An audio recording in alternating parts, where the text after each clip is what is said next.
Have you ever started reading the Bible and discover something that absolutely just blows your mind?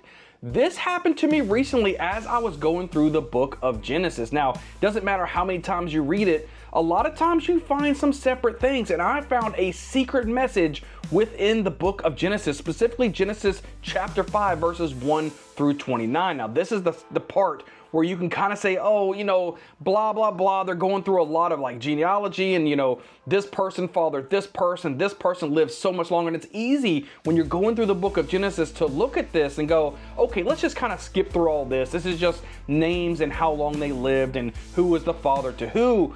But you have to pay attention that who the names are and the meanings of those names. Let's start here in Genesis chapter 5, verse 1, where it says, "This is the book of the generations of Adam.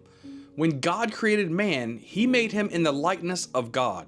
Male and female, he created them. And he blessed them and named them man where they were created.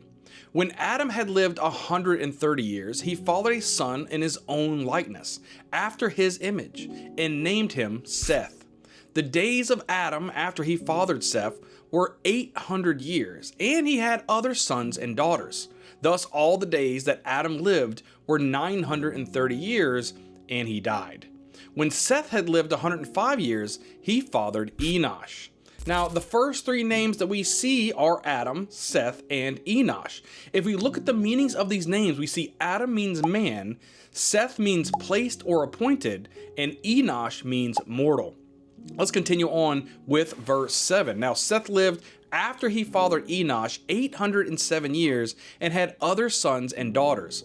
Thus all the days of Seth were 912 years, and he died. When Enosh had lived 90 years, he fathered Kenan. Enosh lived after he fathered Kenan 815 years and had other sons and daughters. Thus all the days Enosh were 905 years, and he died. When Kenan had lived 70 years, he fathered Mahalalel. Kenan lived after he fathered Mahalalel 840 years and had other sons and daughters. Thus all the days of Kenan were 910 years, and he died. So the next two names are Kenan and Mahalalel. Kenan means sorrow, and Mahalalel means praise of God. Now on to verse 15. When Mahalalel lived 65 years, he fathered Jared. Mahalalel lived after he fathered Jared 830 years and had other sons and daughters. Thus all the days of Mahalalel were 895 years, and he died. When Jared had lived 162 years, he fathered Enoch. Jared lived after he fathered Enoch for 800 years and had other sons and daughters. Thus all the days of Jared were 962 years, and he died. When Enosh had lived 65 years, he fathered Methuselah. Enoch walked with God after he fathered Methuselah 300 years and had other sons and daughters. We now have another three names introduced: Jared, Enoch, and Methuselah. Jared means descended, Enoch means teaching, and Methuselah means his death will bring. Now let's continue on to verse 23. Thus all the days of Enoch were 365 years. Enoch walked with God, and he was not, for God took him. When Methuselah had lived 187 years, he fathered Lamech. Methuselah lived after he fathered Lamech 782 years and had other sons and daughters.